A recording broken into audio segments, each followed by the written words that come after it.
Okay, start करते हैं। 1/4/2026 NPA question number 1।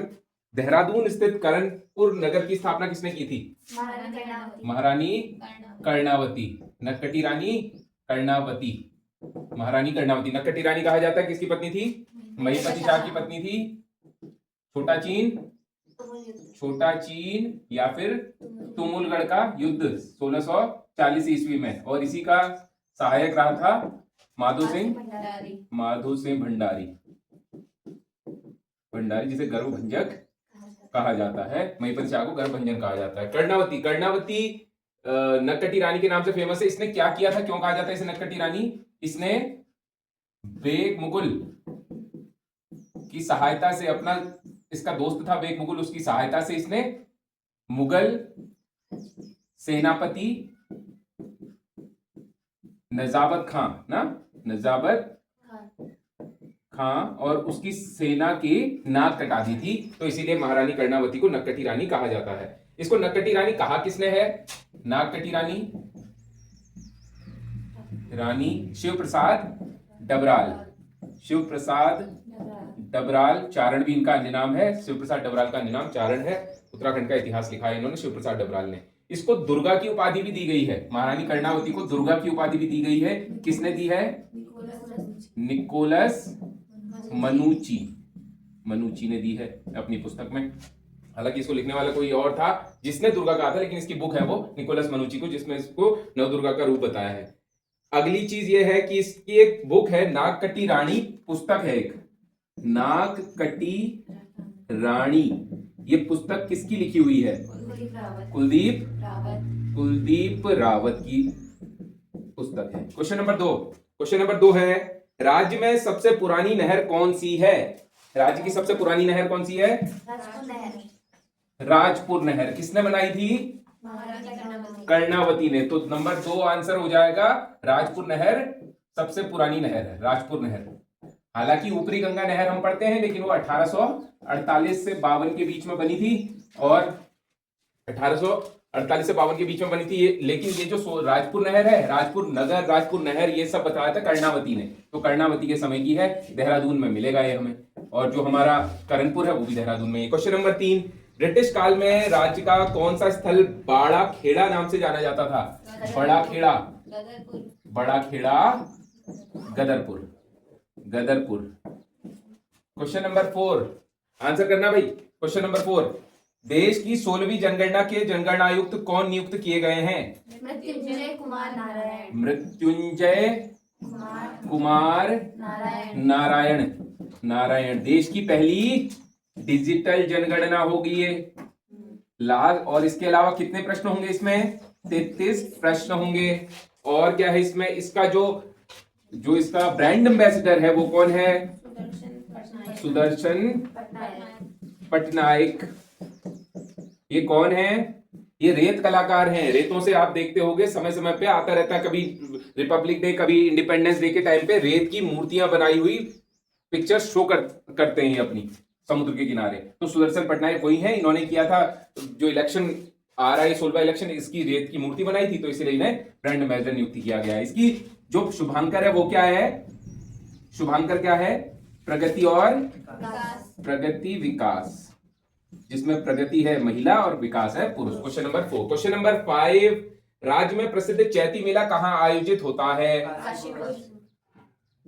अच्छा, यहाँ पे अगर हम बात करें कि ये जनगणना की बात कर रहे हैं ना, तो जनगणना सबसे पहले 1872 में मेयो के समय पे शुरू हुई थी। मेयो के समय पे जातिगत जनगणना, जो नियमित जनगणना है रिपिंग के समय में 1881 से शुरू हुई थी, जो वो जातिगत ही थी, और 1931 तक लास्ट जातिगत जनगणना हुई। उसके बाद द्वितीय विश्व युद्ध हो गया 1939 में, इसीलिए जातिगत जनगणना तब से बंद हो गई है। ठीक है, क्वेश्चन नंबर 5 में आते हैं वापस। राज्य में प्रसिद्ध चैती मेला कहाँ आयोजित होता है? काशीपुर में आयोजित होता है चैती मेला। चैती मेला किस मंदिर में लगता है? बाला सुंदरी के अन्य नाम क्या हैं? उज्जैनी देवी, कुंडेश्वरी, ज्वाला, और है कुंडेश्वरी, ज्वाला, यही है। ठीक है, तो ये सारे नाम हैं बालासुंदरी मंदिर के। बालासुंदरी मंदिर किसके लिए प्रसिद्ध है? ये किसका मंदिर है? गोपसा जनजाति का प्रसिद्ध मंदिर है। और काशीपुर में लगने वाला चैती मंदिर अपने किस चीज के लिए फेमस है? क्या है नाम? घो घा घीगी मत किया करो, आंसर किया करो पूरे पूरे, ये एक वर्ड से कुछ नहीं होगा। काशीपुर में स्थित बालासुंदरी मंदिर में क्यों फेमस अपने? क्या कहते हैं उसे? घोड़ों की बाजार लगती है, जिसे क्या कहा जाता है? क्या कहा जाता है? नहीं लिखा क्या कल? क्यों नहीं लिखा फिर? बता के भी नहीं लिखते हो यार तुम, कैसे लोगों को बताने? घोड़ों की बाजार के लिए फेमस है, नखल बाजार कहा जाता है, या ऐसा कुछ वर्ड है उसके लिए? लिखा करो, जो चीज बोल रहा हूं उसको क्यों छोड़ते हो? Question number 5। हाँ, और बताइए काशीपुर में चैती मेले के संबंध में। चैती मेला, उज्जैनी देवी, तिमुड़िया। अच्छा, काशीपुर में एक डैम है जिसका नाम है तिमुड़िया। तिमुड़िया डैम किस नदी पर है? पीका नदी, पीका नदी पर है तिमुड़िया डैम है। यहाँ पे एक उज्जैनी किला भी है, उज्जैनी किला बहुत सबसे प्राचीन किला है उज्जैनी किला। 3 गढ़ हैं यहाँ पे, वो भी लिखे थे हमने, राम लक्ष्मण और भरत के नाम पे, आगे करेंगे। और हो गया फिर बालासुंदरी, चैत्र नवरात्रि को लगता है बालासुंदरी में चैती मेला, चैत्र नवरात्रि। नखल बाजार कहते हैं उसको, घोड़े की बाजार लगती है, फेमस है यहाँ पे। किस मेले में? बालासुंदरी के चैती मेले में। कुंडेश्वरी देवी, तिमुड़िया, पीका नदी, ये हो गया। नेक्स्ट अगला क्वेश्चन है, क्वेश्चन नंबर 7। काशीपुर स्थित किस एक ऐतिहासिक मंदिर का जीर्णोद्धार मुगल शासक औरंगजेब ने किया था?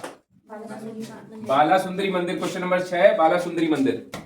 बालासुंदरी मंदिर, बालासुंदरी मंदिर।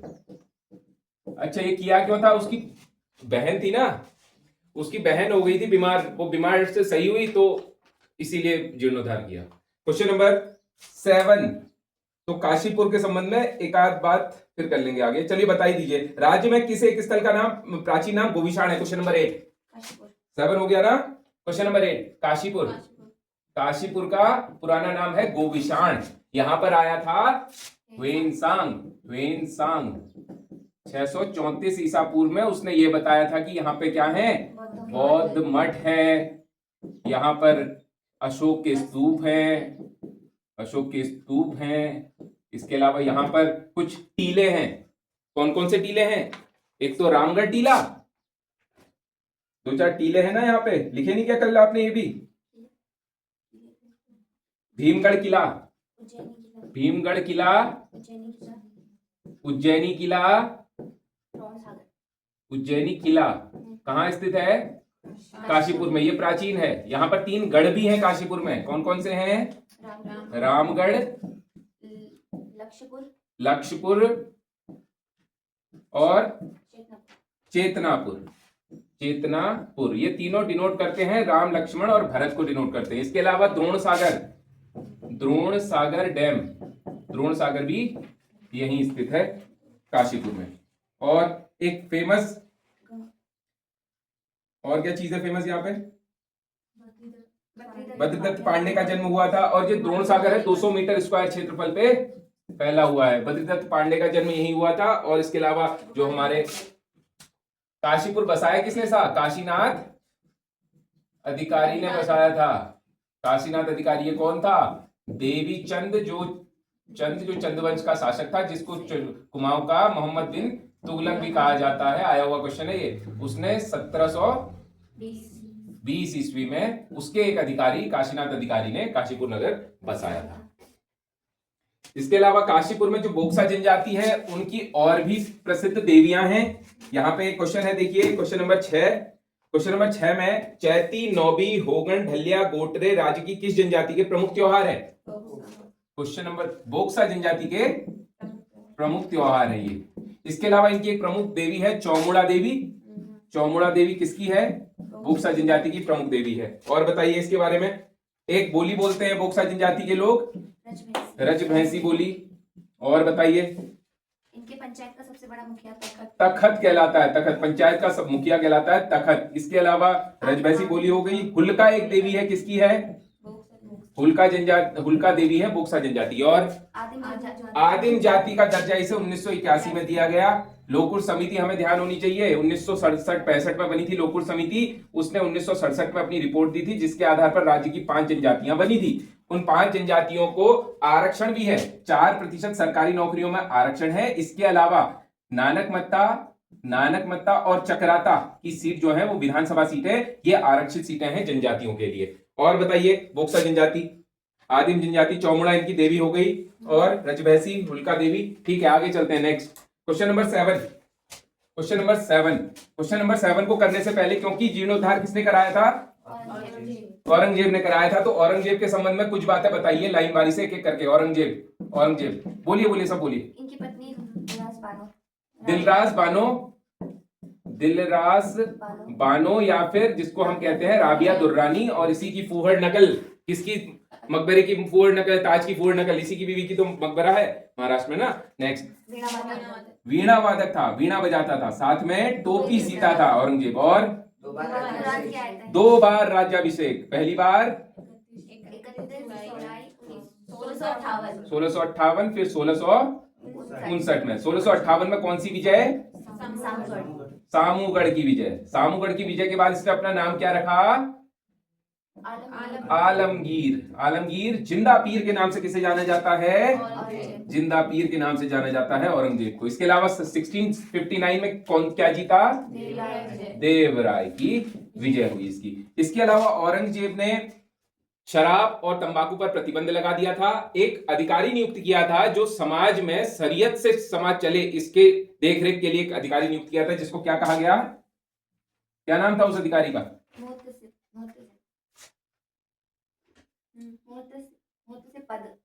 मुअत्तसिर। ये था मुअत्तसिब पद, ये उसने सृजित किया था। इसके अलावा और बताइए, औरंगजेब हाँ, सिक्कों पर कलमा गोदने पर रोक लगा दी, और जजिया कर लगाया। जजिया कर गैर मुसलमानों पे लगने वाला कर जजिया कर होता है। इसने अपंगों, अपाहिजों और महिलाओं और जो ऐसे लोग हैं उनको छोड़कर सब पे जजिया कर लगा दिया। जजिया कर सबसे पहले मोहम्मद बिन कासिम ने लगाया था 712 ईस्वी में, पहला मुसलमान आक्रमणकारी जिसने भारत पर आक्रमण किया। उसके बाद फिर अकबर ने इसे क्या कर दिया था? एबोलिश कर दिया था, अकबर ने हटा दिया था, लेकिन फिर से औरंगजेब ने इसे लगा दिया, और अपने अंतिम दिनों में फिर इसने इसे समाप्त भी कर दिया। और बताइए, क्या बताया आपने? हाँ, तीर्थ कर लगाया इसने, तीर्थ कर लगाया हिंदुओं पे। और तेग बहादुर को मृत्युदंड, तेग बहादुर को मृत्युदंड। खालसा पंथ की स्थापना है ना, गुरु गोविंद सिंह ने खालसा पंथ की स्थापना भी इसी के समय पे की थी। और बताइए, सिजदा प्रथा बंद कर दी। सिजदा प्रथा बंद कर दी। सिजदा और पैबोस प्रथा कौन लाया था? बलबन ने लाया था ना। बलबन ने सिजदा पैबोस प्रथाएं शुरू की थी। सिजदा मतलब सिर झुकाना, और पैबोस मतलब पैर चूमना, तो राजा का ही रूप है शासक, वो इसने कहा था ऐसा। और नेक्स्ट, और बताइए, औरंगजेब इसने भू राजस्व कर नाम क्या दिया था? कनकूत, नस्क और दानाबंदी। Very good, दानाबंदी। और बताइए, होली मुहर्रम पर रोक लगा दी। बहुत बढ़िया, होली मुहर्रम पे रोक लगा दी इसने। इसके अलावा सोमनाथ मंदिर को तोड़ा, मथुरा का एक मंदिर तोड़ा, सोमनाथ मंदिर को तोड़ा, केशव राय मंदिर तोड़ा था। और एक चीज और हुई थी, इसने अपने दरबार में रेशमी वस्त्र पहनकर आना बंद करवा दिया। रेशमी वस्त्र नहीं पहनेगा कोई। और बताइए, झरोखा दर्शन, तुलादान और ज्योतिष द्वारा जंतरी बनाना। झरोखा दर्शन, जंतरी बनाना और तुलादान, ये सब बंद कर दिया। राजकोष में बहुत घाटा हो चुका था। औरंगजेब के पिताजी शाहजहां ने कई ऐसी इमारतें और कई ऐसी चीजों पे, स्थापत्य पे बहुत ज्यादा खर्चा कर दिया, तो बहुत ज्यादा लोड आ गया था साम्राज्य के अंदर। तो इसने ऐसी सारी चीजों पे पाबंदी लगा दी जिनसे किसी भी तरह का वित्तीय बोझ पड़ता, तो इसने कई चीजों पे ऐसे रोक लगा दी। और बताइए, हाँ, रहदारी पानदारी प्रथाओं पर रोक लगा दी इसने। हो गया। नेक्स्ट अगला क्वेश्चन है, क्वेश्चन नंबर 9। हाँ, क्वेश्चन नंबर 9 है, परमाणु अप्रसार संधि से आप क्या समझते हैं? एनपीटी कल बात की थी, एनएसजी की बात करूंगा फिर। NPT, NSG, non proliferation treaty. Non proliferation का क्या मतलब होता है? प्रोलिफरेशन का मतलब होता है बढ़ावा देना। किसी चीज को अगर बढ़ावा नहीं देना है तो उसको क्या कहेंगे हम? Non proliferation. तो ऐसी संधि जिसके तहत परमाणु हथियारों पर रोक लगाई जाए, वो कहलाएगी नॉन प्रोलिफरेशन ट्रीटी। इसके तहत टोटल मेंबर, तो समझ गए आप, यही है, सिंपल, कुछ नहीं है। परमाणु हथियारों पर रोक लगाने के लिए ये संधि लाई गई। इस पे ईरान ने साइन कर दिए थे, दिक्कत ये हो गई, भारत ने इस पे साइन नहीं किए हैं, नॉर्थ कोरिया ने इस पे साइन नहीं किए हैं, इसके अलावा पाकिस्तान ने इस पे साइन नहीं किए हैं। बहुत से ऐसे देश हैं जिन्होंने इस पे साइन नहीं किए हैं, बहुत से तो नहीं है, कुछ देश ऐसे हैं जिन्होंने एनपीटी पे साइन नहीं किए। क्योंकि अगर आप एनपीटी पे साइन करेंगे तो आपको अपनी सारी न्यूक्लियर डिटेल्स डिस्क्लोज करनी पड़ेंगी, बतानी पड़ेंगी। तो भारत ने नहीं किए, पाकिस्तान ने भी नहीं किए, दोनों को पता नहीं है परमाणु हथियार है नहीं है, इजराइल ने भी नहीं किया, तो किसी को पता नहीं है कि कितना यूरेनियम, कितना न्यूक्लियर वेपन किसी के इन देशों के पास है जिन्होंने साइन नहीं किए। बाकी टोटल 189 मेंबर और यहां 5 परमानेंट, 188 मेंबर और परमानेंट 5 मेंबर। इन परमानेंट 5 मेंबर्स ने संधि में साइन नहीं किए, इन 188 ने साइन किए हैं। इन 5 जो परमानेंट मेंबर हैं,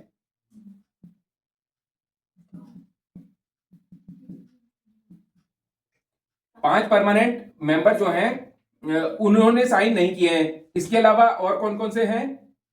भारत है, पाकिस्तान है, इजराइल है, नॉर्थ कोरिया है, और इतने ही है ना, यही देश हैं जिन्होंने साइन नहीं किया। इसके अलावा 188 देशों में से हमारे 48 देश ऐसे हैं, और इसके अलावा कितने बचे?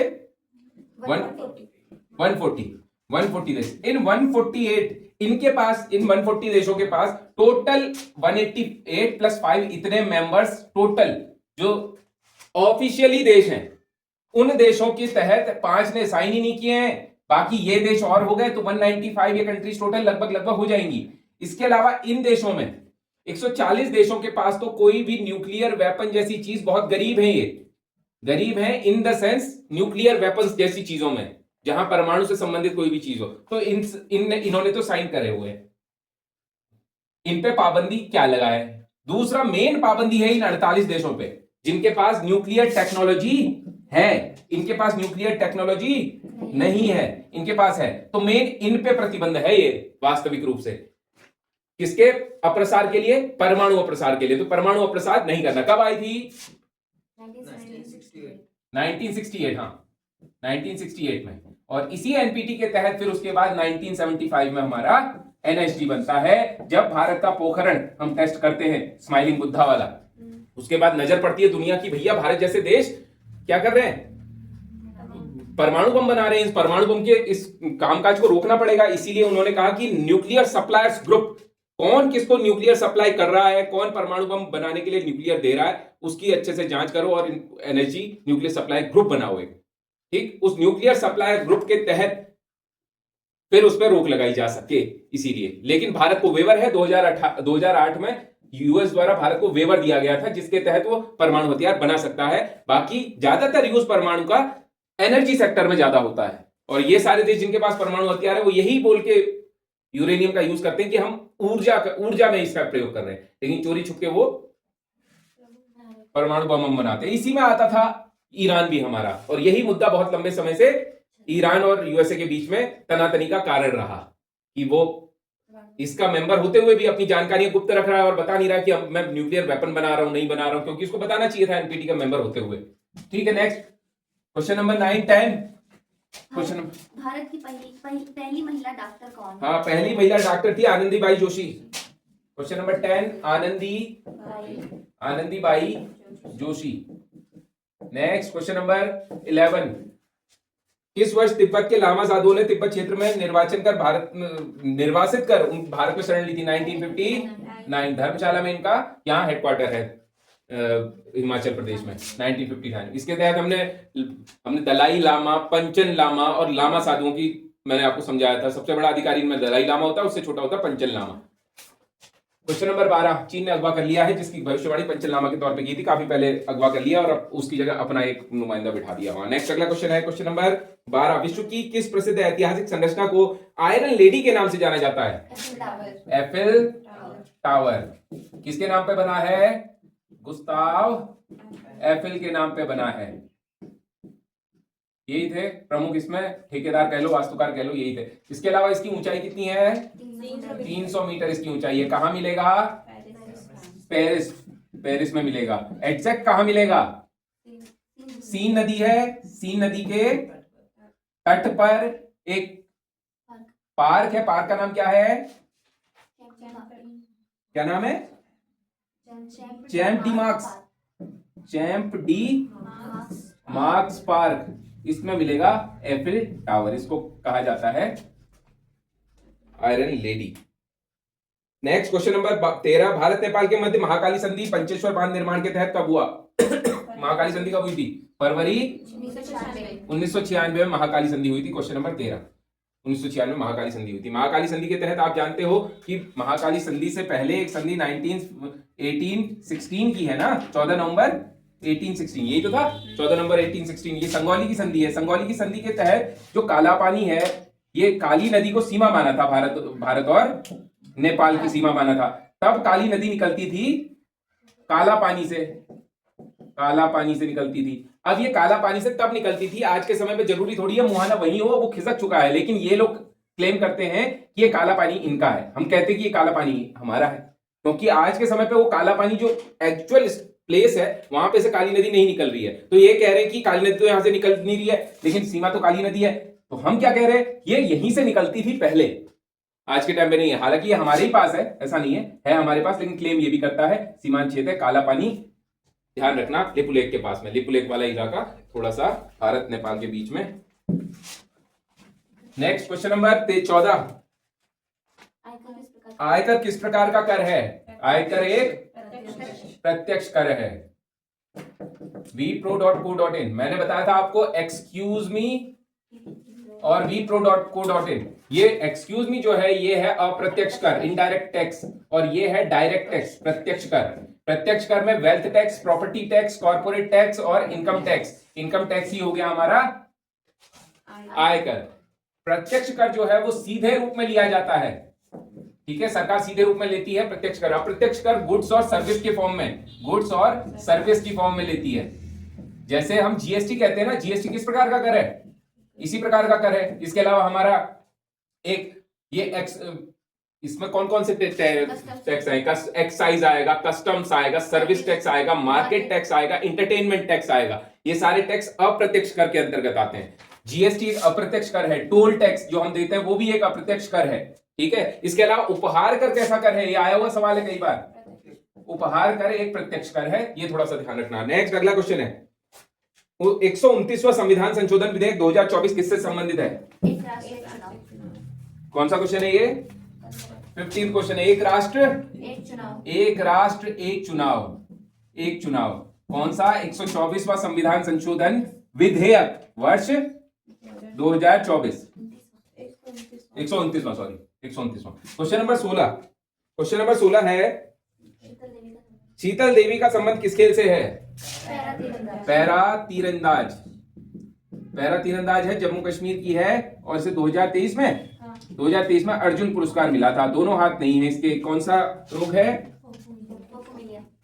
फोकोमेलिया, फोकोमेलिया ये रोग है इन्हें। इनके जन्मजात दोनों ही हाथ नहीं है, पैरों से तीरंदाजी करती है, जम्मू कश्मीर की है। नाम है शीतल देवी, शीतल देवी। नेक्स्ट क्वेश्चन नंबर 17, हाल ही में मध्य प्रदेश हाईकोर्ट द्वारा अपने एक निर्णय के तहत कहा कि पदोन्नति रोकना संविधान के अनुच्छेद 14 का उल्लंघन है। इस परिप्रेक्ष्य में संविधान के अनुच्छेद 14 पर विचार विमर्श कीजिए। तो विचार विमर्श को अभी क्या करें, इतना लंबा हो जाएगा, जल्दी से मैं ये बात बता देता हूं। आर्टिकल 14 क्या है? विधि के समान, विधि के समक्ष समानता, विधि के समक्ष समानता और विधियों का समान, विधि का समान समान संरक्षण, संरक्षण। ये बात करता है अनुच्छेद 14, जिसमें विधि के समक्ष समानता का कॉन्सेप्ट कहां से लिया गया है? यूके से लिया गया है। और विधि का समान संरक्षण कहां से लिया है? यूएसए से लिया है, ठीक है। विधि का समान संरक्षण, विधि के समक्ष समानता। विधि के समक्ष समानता का मतलब है विधि के लिए, कानून के लिए सब बराबर हैं। और विधि का समान संरक्षण से मतलब है एक जैसे कृत्य के लिए कानून व्यक्तियों को एक ही रूप में देखेगा। इसके कंटेक्स्ट में मैंने आपको गाय, घोड़े, गधे इसमें समझाया था। गधों को गधों की जैसी ट्रीटमेंट दिया जाएगा, घोड़ों को घोड़ों के जैसा, गाय को गाय के जैसा। ऐसा नहीं है कि गाय को घोड़ों जैसा। अब बकरी के ऊपर 50 किलो का बोरा नहीं ला देंगे ना, बकरी जितनी उसकी कैपेसिटी है 10 किलो की ही डालेंगे सबके ऊपर। बैल के ऊपर डाल सकते हैं। तो वो समझना आप इसमें, विधि के समक्ष समानता और विधि का समान संरक्षण, यूके यूएसए। इसमें एक चीज आप जरूर ध्यान रखना, आर्टिकल 14, 19 और 21 इन तीनों को संयुक्त रूप से गोल्डन ट्रायंगल कहा जाता है। गोल्डन ट्रायंगल संविधान के किन अनुच्छेदों का संयुक्त रूप से कहा जाता है? 14, 19 और 21 को कहा जाता है। मौलिक अधिकारों के अंतर्गत संविधान के भाग 3 अनुच्छेद 12 से 35 तक मौलिक अधिकारों का प्रावधान है। Question number next, question number 17 हो गया। 18, क्वेश्चन नंबर 18, सुकन्या समृद्धि योजना कब शुरू हुई? 22 जनवरी 2015 को शुरू हुई। क्या है सुकन्या समृद्धि योजना? 10 साल से कम उम्र की लड़की जो कि 2 से कम 3 से कम हो, है ना, जुड़वा के कंटेक्स्ट में फिर अलग हो जाता है। तो मैक्सिमम उसके पेरेंट्स जो है 250 रुपए मासिक या फिर 1.5 लाख रुपए, सॉरी वार्षिक 250 या फिर 1.5 लाख रुपए तक की सीमा तक इन्वेस्टमेंट कर सकते हैं। ये इन्वेस्टमेंट 18 साल की उम्र जब हो जाएगी या फिर 21 साल समय तक ये स्कीम चलेगी और उसके तहत उसे 8.2% की दर से ब्याज के साथ बिना टैक्स लगाए हुए वो सारा धन ब्याज के साथ मिल जाएगा। तो ये है सुकन्या समृद्धि योजना। ये किसका हिस्सा है? बेटी बचाओ बेटी पढ़ाओ। हाँ, नेक्स्ट अगला क्वेश्चन नंबर 19, चालू वित्त वर्ष 2026 में देश का वित्तीय घाटा जीडीपी का कितना प्रतिशत रहने का अनुमान है? 4.4। वित्तीय घाटा क्या होता है?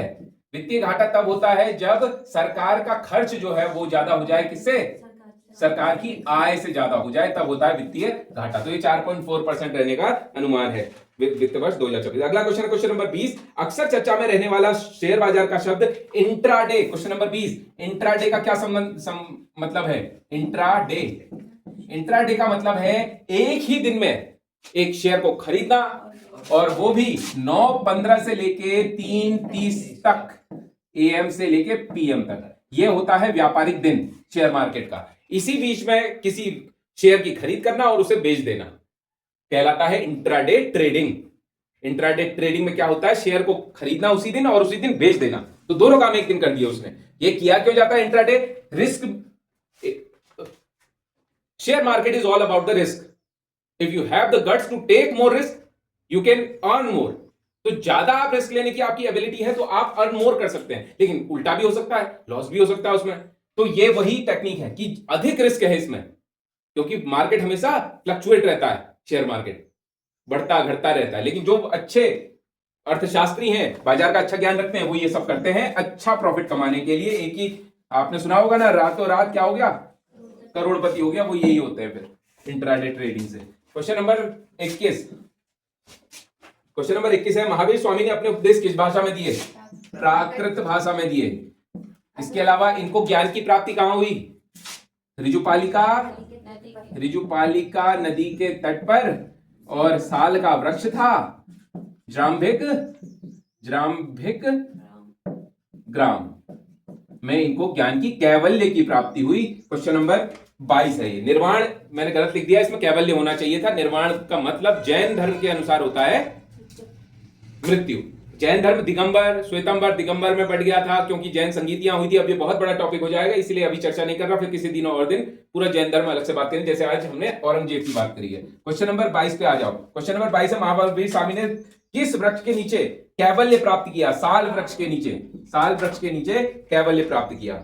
अगला क्वेश्चन, महावीर स्वामी 24वें तीर्थंकर थे, ये थोड़ा ध्यान रखना इनके बारे में। महावीर स्वामी 24वें तीर्थंकर थे। इनके पिता का नाम सिद्धार्थ, माता का नाम त्रिशला था। त्रिशला लिच्छवी शासक चेटक की बहन थी। इसके अलावा इनका जो दामाद था वही इनका पहला विरोधी भी था, वही इनका शिष्य भी था। जमाली नाम था उसका, जमाली नाम था। जाम्बिक ग्राम में ज्ञान प्राप्त किया। उपदेश राजगृह में दिए थे इन्होंने, वितुलाचल पर्वत में सबसे पहले उपदेश। नेक्स्ट, पावापुरी में। अच्छा, निर्वाण कहां, कैवल्य के बाद निर्वाण कहां प्राप्त किया? मृत्यु, पावापुरी। पावापुरी में निर्वाण प्राप्त किया। निर्वाण मतलब परमात्मा में विलीन हो गए। नेक्स्ट क्वेश्चन अगला है 23वां क्वेश्चन, मतदान के संबंध में फॉर्म 6 का मतलब क्या है? फॉर्म 6, फॉर्म 6 का मतलब है मतदाता पत्र। एक ऐसा फॉर्म, ऐसा मतदाता के लिए फॉर्म है जिसके तहत पहली बार मतदान करने वाले व्यक्ति का पूरा डेटा आएगा। पहली बार जो मतदान कर रहा है तो 18 साल का जो भी होगा पहले उसे फॉर्म 6 भरना पड़ेगा, फिर वो एक मतदाता कहा जाएगा। तो ये एक फॉर्म होता है। क्वेश्चन नंबर 24, किस वर्ष देश में सबसे पहली बार जातिगत जनगणना हुई थी? 1881 में हुई थी और 1931 तक चली थी। नेक्स्ट क्वेश्चन नंबर 24 हो गया। 25 हाल ही में राज्य में मानव वन्यजीव संघर्ष रोकथाम के लिए विश्व प्रकृति निधि, जिसे WWF भी कहते हैं, उसके माध्यम से कौन सा मोबाइल ऐप बनाया गया है ताकि कार्य को सुचारू सही रूप से ऑनलाइन तरीके से किया जा सके?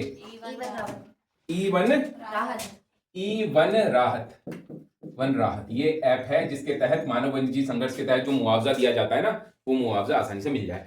अब ये वन राहत WWF की सहायता से हो रहा है। वर्ल्ड वाइल्ड लाइफ फंड जो है ये ग्लैंड स्विट्जरलैंड में इसका हेडक्वार्टर है। ठीक है, ग्लैंड स्विट्जरलैंड में हेडक्वार्टर है। 1961 में एस्टैब्लिश हुआ था। WWF का काम होता है, एक रिपोर्ट निकालता है हर 2 वर्ष में। क्या रिपोर्ट है वो? लिविंग प्लैनेट रिपोर्ट कौन निकालता है? WWF, world wild life fund. ये लिविंग प्लैनेट रिपोर्ट 2024 कहती है कि भैया जो मीठे पानी के क्षेत्र हैं वहां पर 1970 से लेकर 2020 तक अभी तक कुल 73% प्रजातियां क्या हो चुकी हैं? विलुप्त हो चुकी हैं। तो बड़ी संकटग्रस्त चल रहा है इन वन्य जीवों का जीवन। वर्ल्ड वाइल्ड लाइफ फंड, इसका सिंबल क्या है? लोगो कहेंगे जिसको, लोगो जायंट पांडा। पांडा कहां पाया जाता है? चीन में पाया जाता है। क्या खाता है? बांस खाता है पांडा। तो पांडा पे एकाधिकार है चीन का। किसी भी देश को पहले गुड जेस्चर के रूप में एक बार उसने देना शुरू किया, जापान को दिया। मैं बता रहा था आपको, जापान को गुड जेस्चर के रूप में उसने क्या किया? पांडा देने शुरू किए। कुछ पांडा दिए, वो छोटे बच्चे थे, अब वो बड़े हो गए क्योंकि उस पर एकाधिकार है पांडा पे उसका, तो अब वो वापस मांगने लग गया क्योंकि रिश्ते खराब हो गए। तो ध्यान रख लेना पांडा। कुंफू पांडा मूवी देखिए, देखना कुंफू पांडा, उसी से रिलेटेड है। नेक्स्ट अगला क्वेश्चन है क्वेश्चन नंबर 26। कमलेश्वर महादेव मंदिर, कमलेश्वर महादेव मंदिर है श्रीनगर में। कमलेश्वर महादेव मंदिर क्यों कहते हैं इसको? यहां पर कमल और घी से पूजा की जाती है। किस दिन? बैकुंठ चतुर्दशी के दिन यहां पर घी और कमल से पूजा की जाती है। भगवान शिव का मंदिर है ये वैसे। नेक्स्ट क्वेश्चन नंबर 26 हो गया। क्वेश्चन नंबर 27 जल्दी से। क्वेश्चन नंबर 27 है, अलकनंदा नदी का उद्गम स्थल सतोपंत हिमनद कहां? चमोली में सतोपंत हिमनद है। सतोपंत हिमनद चमोली। यहाँ पे किस प्राचीन नाम क्या है इसका? ऋग्वैदिक नाम हिरण्यावती। किसका नाम है? हिरण्यावती। अलकनंदा का पुराना नाम है। बहुत इंपॉर्टेंट क्वेश्चन है, ध्यान रखना इसको। अलकनंदा का पुराना नाम है, सतोपंत से निकलती है। इसी में एक प्रपात अपना जल गिराता है, वसुंधरा प्रपात या वसुधारा प्रपात चमोली में मिलेगा। इसी वसुंधरा प्रपात का जल सरस्वती में मिलता है और सरस्वती का जल फिर इसमें मिल जाता है, ध्यान रख लेना। अगला क्वेश्चन है, अच्छा इस नदी में एक राजा डूब के भी मरा था, श्याम शाह। श्याम शाह वो शासक है। श्याम शाह आपने किया था ना, श्याम शाह ने किया था, महिपति शाह समझा था। महिपति शाह का भतीजा, श्याम शाह का चाचा था ना महिपति शाह। तो श्याम शाह इसमें डूब के मर गया था। और इसी नदी में बाढ़ आई थी, अलकनंदा नदी में बाढ़ आई थी 1970 में। और गोपेश्वर जो है वो गोपेश्वर नष्ट हो गया था। गोपेश्वर को दोबारा बसाना पड़ा था, बहुत हानि हुई थी 1970 में। गोपेश्वर में बाढ़ आई थी इसी नदी के चलते और कई चीजें बह गई थी। नेक्स्ट अगला क्वेश्चन है क्वेश्चन नंबर 28। बद्रीनाथ धाम यात्रा के लिए प्रसिद्ध तेल पिरोने की प्रथा गाड़ू घड़ी कहां से शुरू होती है? नरेंद्र नगर टिहरी से गाड़ू घड़ी यात्रा शुरू होती है। Question number 29। हाल ही में राज्य के किस साहित्यकार को उत्तराखंड साहित्य भूषण सम्मान से सम्मानित किया गया है? डॉक्टर जितेन ठाकुर को उत्तराखंड साहित्य भूषण सम्मान से सम्मानित किया। Question number 30। किस वर्ष श्रीनगर को नगर निगम बनाया गया? 31 दिसंबर 2021 को श्रीनगर को क्या बनाया गया? नगर निगम बनाया गया। Question number 31। प्रसिद्ध गोरखनाथ गुफा आएगी गोरखनाथ तो श्रीनगर। अगर आएगा धुनी या मंदिर तो चंपावत करेंगे। गुफा कहां है? श्रीनगर में। Question number 32। Question number 32। Gaura Pant Shivani की रचना, एक बार जल्दी से बोल दीजिए। गौरा कैजा की भैरवी 14 फेरे बोलो बोलो वैसे बोलो। शमशान रथिया शमशान शमशान की की कन्या अतिथि को घेरे, अतिथि को घेरे, घेरे, कालिंदी कलुषिनी कलिंदी कलुषिनी करिए क्षमा,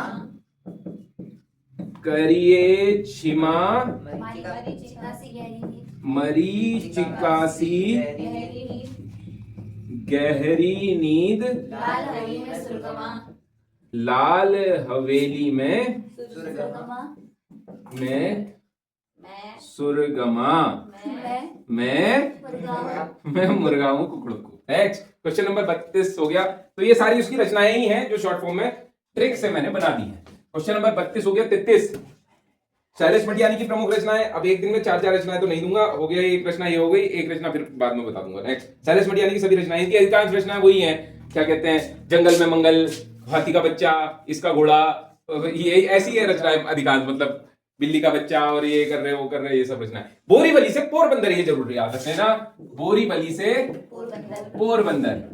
पोरबंदर किसकी रचना है? शैलेश मटियानी की रचना है। बोरीवली से पोरबंदर,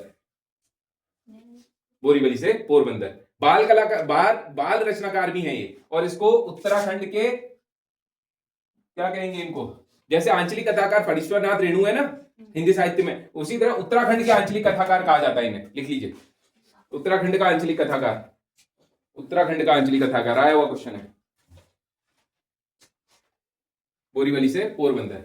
श्रमजीवी साहित्यकार, श्रमजीवी साहित्यकार किसे कहा जाता है? श्रमजीवी साहित्यकार भी इन्हीं को कहा जाता है, श्रमजीवी साहित्यकार शैलेश मटियानी।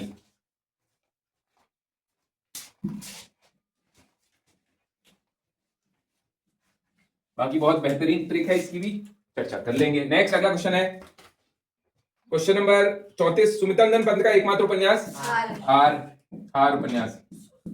प्रकृति का सुकुमार कवि, चितेरा कवि हैं, और सुमित्रानंद पंत गुस्से सह गुस्से इन्हीं के नाम है। दूसरा, इनका कौसानी में जन्म हुआ था, 1900 में हुआ था, वर्ष 1900 में। और बाकी इनकी भी रचना सारी ट्रिक से हमने करी हुई है। Question number 35।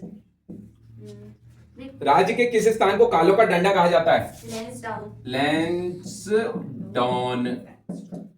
यह गढ़वाल रेजिमेंट का मुख्यालय है 1989 से, ठीक, और कालों का डंडा कहा जाता है इसे। नेक्स्ट क्वेश्चन नंबर 36 गढ़वाल में। नेक्स्ट अगला क्वेश्चन है, दरबान सिंह नेगी संग्रहालय आएगा तो वो भी यही है। दरबान सिंह नेगी संग्रहालय 1983 में बना था। दरबान सिंह नेगी संग्रहालय लैंसडाउन में ही है। और डोला पालकी के खिलाफ एक आंदोलन यहां पे भी हुआ था। डोला पालकी तेज हो गया था 23 फरवरी, गढ़वाल कुआं में तो हम पढ़ते ही हैं, देखते ही हैं, 1941 डोला पालकी आंदोलन, ठीक है, दलितों के लिए। किसने शुरू किया था? हरिप्रसाद टमटा और वो कौन आ रहे थे, खुशीराम आ रहे, है ना, डोला पालकी आंदोलन। तो उस संबंध में वो याद रखना कि लैंसडाउन में भी हुआ था 23 फरवरी 1941 के समय पे डोला पालकी। नेक्स्ट अगला है 36वां क्वेश्चन, ब्रिटिश काल में शारदा नहर का निर्माण 1920 से 28 के बीच में ब्रिटिश काल में हुआ था। Next question number 37। Question number 37 है, हाल ही में राज्य के किसी एक प्रमुख ऐपण कलाकार को उत्तराखंड गौरव सम्मान से सम्मानित किया गया? शमशाद पिथौरागढ़ी। पिथौरागढ़ी अलग अलग राज्यों में अलग अलग नामों से जाना जाता है। आया हुआ सवाल है, एक बार बताइए जरा, रंगोली कहाँ कहते हैं? महाराष्ट्र में कहते हैं। अल्पना कहाँ कहा जाता है? अल्पना कहा जाता है बंगाल में। इसके अलावा यूपी में क्या कहा जाता है? चौक पूरन। इसके अलावा गुजरात में क्या कहा जाता है? सतिया। दक्षिण भारत में क्या कहा जाता है? Kolam. Kolam. Next question number, बहुत बढ़िया, क्वेश्चन नंबर 38। स्वामी विवेकानंद की प्रेरणा से उनके अनुयायियों द्वारा लोहाघाट में प्रसिद्ध अद्वैत आश्रम की स्थापना कब की गई? 19 मार्च 1899 सेवियर दंपत्ति द्वारा यहाँ पर इसकी स्थापना की गई, स्वामी विवेकानंद के सुझाव पे। और साथ ही यहाँ से प्रबुद्ध नाम की पत्रिका निकलती थी। प्रबुद्ध पत्रिका का शुरुआत यहीं से हुई थी, जिसका संपादन शुरुआत में यहाँ पे अगर जब थी वो, तब किसने किया था? हर्षदेव ओली। हर्षदेव ओली। मुसोलिनी भी कहते हैं इन्हें, मुसोलिनी। उत्तराखंड क्रांतिकारी हैं ये। हर्षदेव जोशी अलग है, उनको तो कहा जाता है चाणक्य, इनको कहा जाता है मुसोलिनी। तो हर्षदेव ओली द्वारा इसका संपादन शुरुआत में किया गया। नेक्स्ट अगला क्वेश्चन है, क्वेश्चन नंबर 38 हो गया। 39 39 काष्ठ कला में निपुण झूम कृषि करने वाली तथा रिंग डांस के लिए प्रसिद्ध राज्य की कौन सी जनजाति को सर्वप्रथम 1975 में आदिम जाति का दर्जा दिया गया? राजी जनजाति। राजी जनजाति। राजी जनजाति को दिया गया। और इसी के साथ थैंक यू।